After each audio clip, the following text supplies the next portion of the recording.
I'm walking down the street towards my house and surrounding me are a big group of guys. We've just finished our last exams and summer holidays were about to begin. To the left of me is this guy in a full black tracksuit and a balaclava, despite the 30-degree heat, and he begins blasting drill music throughout his speaker. As the music starts to pulsate throughout my ears, I feel a rush of excitement and energy as I look around at the other guys. We have finally escaped the education system. We had about 6 weeks of freedom of doing whatever we wanted, and we could no longer focus on biology, chemistry, or boring maths. As I turned to go into my house, I quickly asked the other guys what the plan was for later, if we're going to meet up at someone's house or go to the party. But they were still a bit unsure, so they decided we'll just talk to each other later. I entered my house, I sprinted towards the kitchen and raided the snacks cupboard, kicked my feet up on the sofa, and finally had a sense of relaxation. My brain started to slowly soothe as I was watching my favorite movie. I did not need to think about any science terms or any maths formulas ever again. Previously that day I had a science exam and it was a biology one, so all the mitochondria and plasma and all this nonsense in my head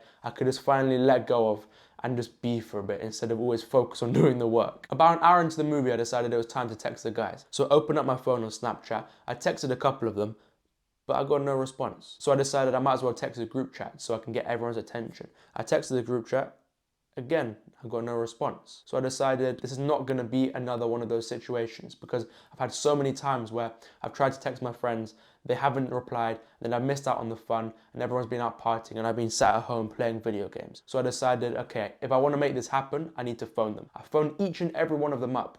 But again, I got no response. It went straight to voicemail. I think some of them hung up the phone, so it just left me staring at a blank screen for 20 minutes straight, waiting for an answer. It was at that moment that my mum burst through the door with a massive grin on her face. She'd just come back from work and she was congratulating me for finishing my exams. She was basically my moral support throughout exam season, so any stress I was feeling, she was feeling it too, and she was quite relieved because exams were over. She gave me a massive hug, but I managed to pull a slight smile, but it felt kind of forced. Then she asked me what I was going to do later with my friends. I ended up lying to her and told her that my friends weren't doing anything and they were just relaxing because exams were over. I didn't really want to tell her the truth that they were ignoring my messages and ignoring my calls. It felt uncomfortable to have that conversation. She ended up leaving me to it, so I decided to turn on the Xbox and play some video games because I wanted to get rid of this negative feeling in my stomach. I felt a sense of emptiness, so I just used this to distract myself from the dull feeling. A couple hours later, I decided there's only one way I'm going to be able to meet up with my friends. One of them sells weed, and I thought if I could ask him to buy weed, I can bypass the situation,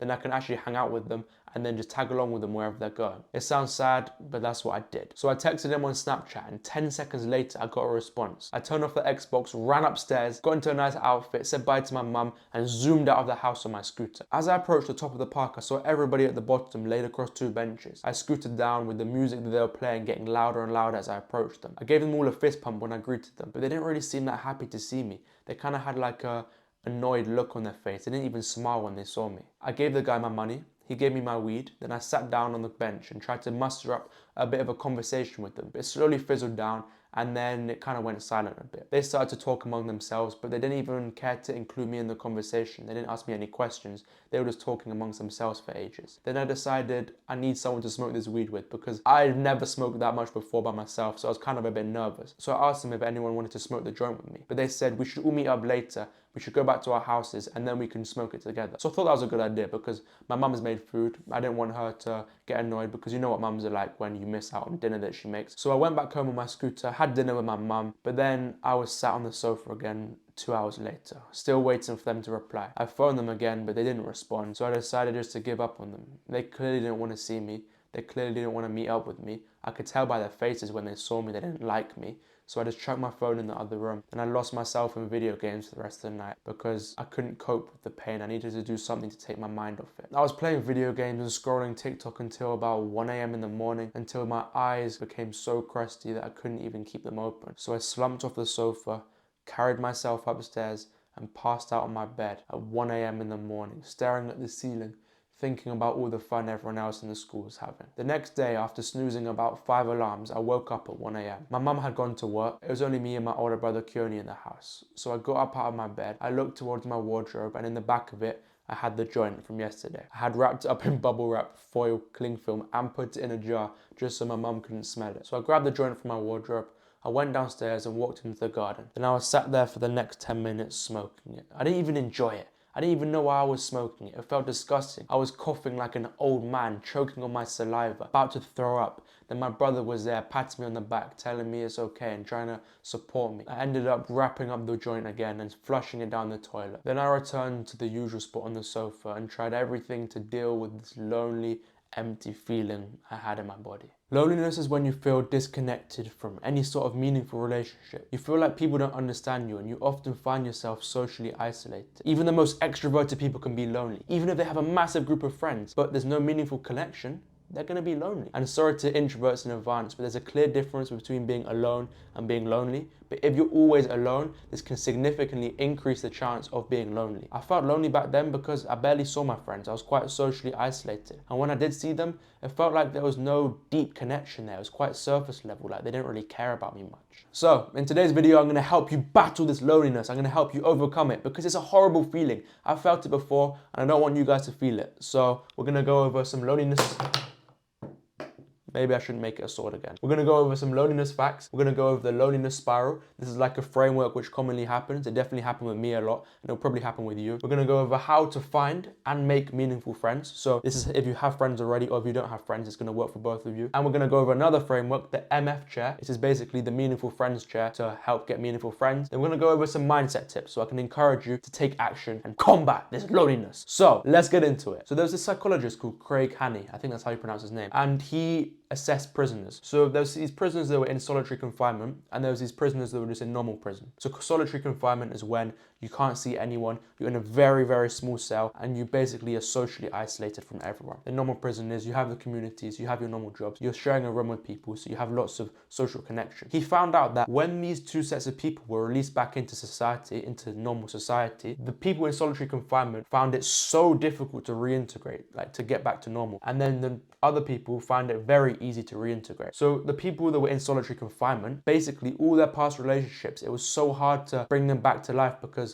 their social skills were so damaged that it was actually so hard to improve them. They often felt helpless and in despair because they found it so hard to connect with people because they've been by themselves for so long. Whereas these people, they found it fine to get a job. They found it, well, they were in prison. Obviously, you can't get any job, but they found it fine to build back those past relationships because they've been connected with people the whole time in prison. I know this is quite an extreme example, but it just shows what happens when you fully isolate yourself for a long period of time. There's this area called Okinawa in Japan. Basically, they have the highest life expectancy in the world. They live until about 87 to 90 years old. And in the UK and the USA, the life expectancy is about 80 years old, so it's significantly higher in Okinawa. The main reason they have such a high life expectancy is because there's a sense of community integrated throughout all age groups in that area. So when you're younger, you have a sense of community. And when you're a great-great-great-granddad or great-grandma, they have a sense of community. So the old people don't feel socially isolated and they're always around people, whether they're cooking with them, maybe playing cards with them, going on walks with them. They always have that sense of community, so they're less likely to feel lonely and then they're going to live for longer. I don't know if you know this, but loneliness is a silent killer. Not many people really talk about social health. They talk about mental health, physical health, but social health is just as important as the two. If you're lonely for a prolonged period of time, it can actually increase the chance of early death by about 60%. So in simple terms, people need people. So this is the loneliness spiral, and this is what happened for me. I mean, after that story I told you, it kind of got a lot worse. And this is kind of the process that happened. So you start to feel disconnected from any sort of meaningful relationship. So you're the red person, these are the black people. You can't, not actual black people, just a stick. As you feel like the odd one out, you start to spend less time with the people. As you become more isolated and more further away from people, this makes it harder to put in the effort to reconnect with people. So you start to look for other stuff like external sources to replace this human connection. This might be alcohol, this might be drugs, this might be video games, this might be excessive social media use. It's anything to replace this human connection. Then as we start to replace this human connection, we develop a comfort zone around the thing that we're doing. So it becomes a new norm. So say for someone, it might be watching Netflix all the time instead of meeting up with their friends. And because this is the new norm, anything that's outside of this comfort zone is going to be really uncomfortable and therefore difficult to do. So for example, speaking to people and socializing with people is going to be difficult to do because this is what you're going to be doing most of the time. So as it's uncomfortable, you're less likely to do it. This is going to keep you in your comfort zone and you're going to become more socially isolated and not reintegrate back with your friends or not socialize with people. And this is going to make you feel negative feelings, and it's going to keep going down until you're depressed and lonely, and then you're kind of at rock bottom. So what can we do to battle this rise of loneliness? First of all, we need to find or make meaningful relationships. I'm going to give you a set of questions to ask yourself now to assess your current friendships and see if they're real friends. Can you openly talk about anything, the positives and negatives that occur in life? Do you want to see each other win? Do you feel your authentic self when around them without fear of judgment? Do you stick with each other and help each other when one of you are at a very low point? Can you have a bit of banter and laugh around? Do you care for each other? For example, if something isn't going well, can one of you sit down and listen to the other person in order to help them? Are you honest with each other? Do you tell them how it is and keep each other accountable? This is a list that me and my great friend Jason came up with on what we think a good friend is, a real friend is. I'm sure there's lots of other components which make up a real friend, so I'd love to hear what you think a real friend is in the comments below. So I'm going to give you a quote in order to find meaningful friends. Your vibe attracts your tribe. What you look for in a friend, you need to be that yourself. So this links to the law of vibration, and I'll quickly go over this now. And quickly, this is not shouting affirmations in the mirror and becoming a spiritual Buddha monk and meditating like 20 hours a day. This is simply a framework that works, that I've seen happen in my life, and it can really help with making more friends. So everyone has a vibe, a certain energy that they give off. You know those types of people that are just a good vibe to be around? This is exactly what this is. So this person's giving out a positive vibe because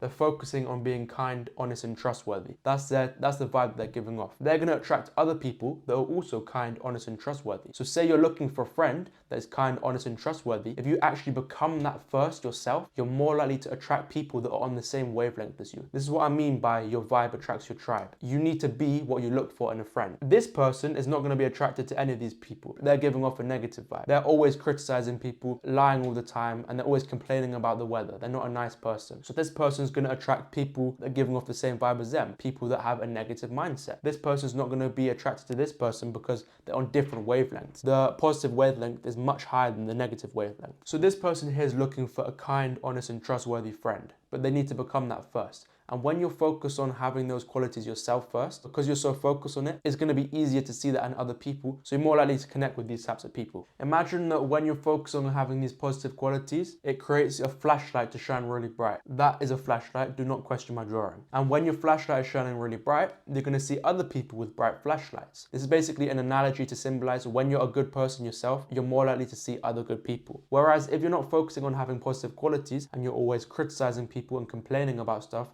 and not being trustworthy, you're going to have a really dim flashlight, and you're only going to be able to see a bound pass here, so you can't see all the other people with good qualities. Now, some more practical advice for finding more meaningful friends is to join a community or join a place where they have similar interests as you. And I know this is very generic advice, but it really works. Two of my friends are very close. I've met through the calisthenics park. This is like an outdoor gym where everyone works out together, everyone has similar goals, everyone wants to improve their fitness and learn new skills, socialize with each other, and overall just become better individuals. Here I know I meet like-minded individuals. When I'm working out with about like 5 other guys and we're all pushing each other, this red thing is symbolizing collective energy. Basically, everyone's energy is built up into a ball and everyone's motivating each other, and you feel part of something. With loneliness, you feel like you're not part of anything. You feel like no one understands you. When you're in an area like this, you feel like everyone understands you, everyone knows you, and you're just getting after it. A community is so important because when you have a community, you feel like you belong to something. And it doesn't have to be a calisthenics thing. It could be a tennis club, or it could be a football club. It could be a weightlifting club,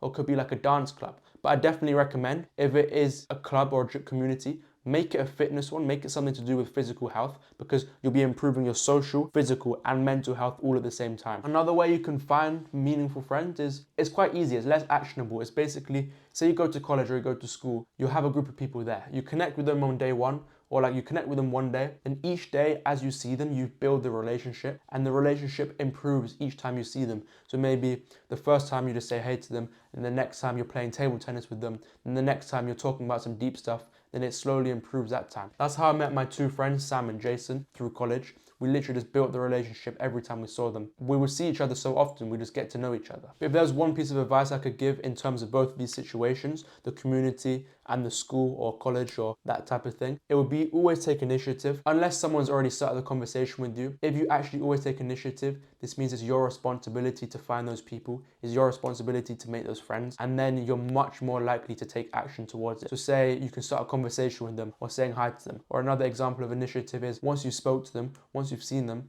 You can maybe ask for their contact details because you like the person, you get along with them, and you want to get to know them better. But you don't have to try and make friends with everyone, because this is a kind of a mistake I made. When I was at the calisthenics park, I tried to get everybody's contact, but I never actually meet up with them. So only get the people's contact that you definitely want to see again. Otherwise, you can just keep them as a mate. Like, you can keep them as someone that you see every now and then when you're there, but you don't really have that deep connection with. And of course, I'm not just saying just make friends with like guys and stuff, because most of you are probably guys watching this. Get girlfriends too, or go see girls. But I'm not going to give you advice on that, because I've only started dating recently and I haven't got enough insights to give you practical advice on that. So I'm going to be humble and not say anything about that. But that's definitely another thing that's important. So now, in order to improve current relationship, in order to improve current relationships, like say friends you have at the moment, but you just lack that deep connection, I've created the motherfucking chair. No, it's the MF chair, the Meaningful Friends chair. I've created the Meaningful Friends chair, which consists of 3 legs, which makes up a meaningful friend. If one of these legs breaks down, this means the relationship is going to be a bit less stable. There's going to feel like there's something missing. So first of all, we have consistency. This is basically how many times you see that friend. You know, when you were back in school or when you went to school, it was quite easy to make friends, like I said earlier,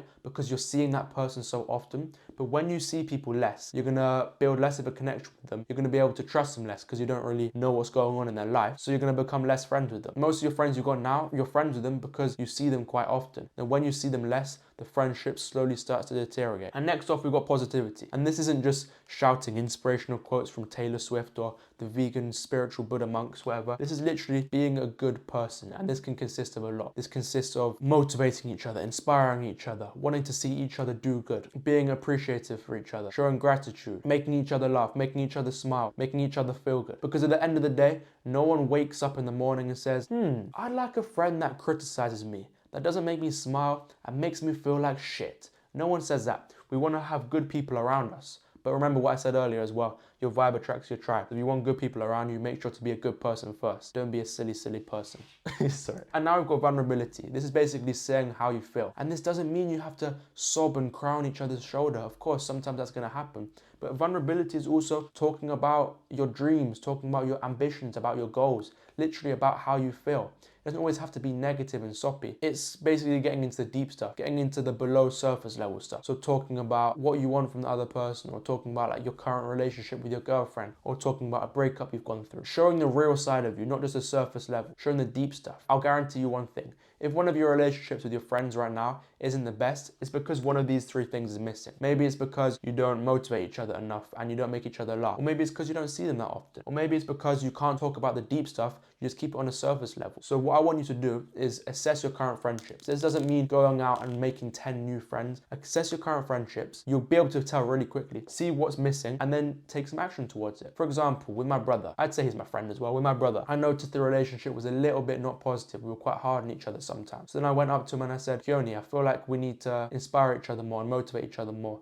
because sometimes we are quite self-critical and we're quite critical of each other. So then what we did is I checked up on him. I was like, how's your day going? Is it productive? Then he was like, yeah, I've done this, I've done this, I've done this. And he did the same with me, and it really helped. It helped get rid of that negativity, and it's more positive. And then the friendship got better, even though he's my brother. Looking back at some of my old friendships, I realized the main reason they weren't that good is mainly because most of these 3 things were missing. I would barely see them. It was not really positive, and we did not go deep. We did not go below surface level. So say you have a friend that maybe you don't see that often. What you need to do is be really honest with them and say, look, I don't see you that often. I feel like our friendship is slowly starting to fade away. I really want to see you. I want to improve our friendship because I know it's going to help both of us. The more honest you are, the better it's going to be. And this brings us on to our final point, which is responsibility. I'm sure you've seen in movies before where the guy's broken up with the girl, then he goes to the bar, then he drinks his sorrows away, and then he kind of tries to hide the feeling of negativity that he's got in him. He tries to get rid of the pain. This is kind of what we do when we feel lonely. We don't really address the problem properly, so we often go to our vices. Maybe it's video games, maybe it's alcohol, maybe it's drugs, so we can get rid of that horrible feeling.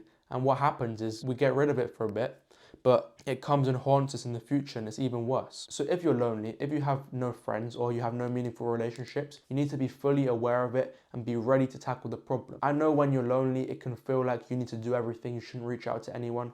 I think it's 50-50. First of all, you need to address the problem. You need to understand that something needs to change. Also, you can reach out to people. You can talk to people. It can sometimes feel like people don't want to help you, but trust me, they do. If I talked to my mum back then, and I told her about my friendships and just didn't lie to her, I'm sure she would have helped me. If I talked to someone in my school, I'm sure they would have helped me. And I know it can seem a bit daunting, but just try to talk to someone you trust. Try to talk to your dad, maybe your brother, your sister, your mum, your dog. You can even talk to your dog, even though they don't talk back. It's something sometimes good just to reflect your thoughts. And then once you talk to them, once you've addressed the problem, you can take action to make a difference. And before I wrap up the video, I just want to say you're not alone. There's this song by Dave, I think it's called We're All Alone in This Together. And it's true, like man, we've all been through this, or we're all going through it, or something like this has happened. You're not the only one that's dealing with it. Like I felt really lonely. Everyone else watching this video has probably felt very lonely before. Don't put all the burden on yourself. Remember, you can speak to people about it. You're probably going to feel quite motivated after this video. So there's two types of people that's going to watch this video. There's one person that's going to watch the video, they're going to get motivated, but they're going to do nothing about it. They're going to go back to their old behaviors after 2 days and then just carry on with their life. And there's the other set of people that will actually take action. So I really want you to take action from this video. It would be stupid not to, because I've given you quite a lot of value. You can improve your relationships, you can make new friends, you can improve yourself so you can make new friends. So comment down below what you're gonna do to combat this loneliness, because you can do it, man. Or girl, whatever you are, you can do it. Cue the wholesome music and my friend's wholesome compilation.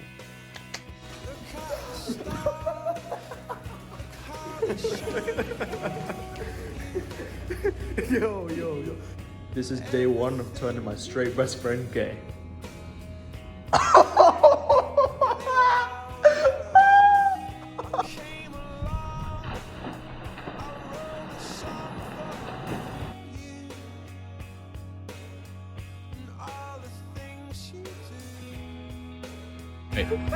Teach this young man how to hug.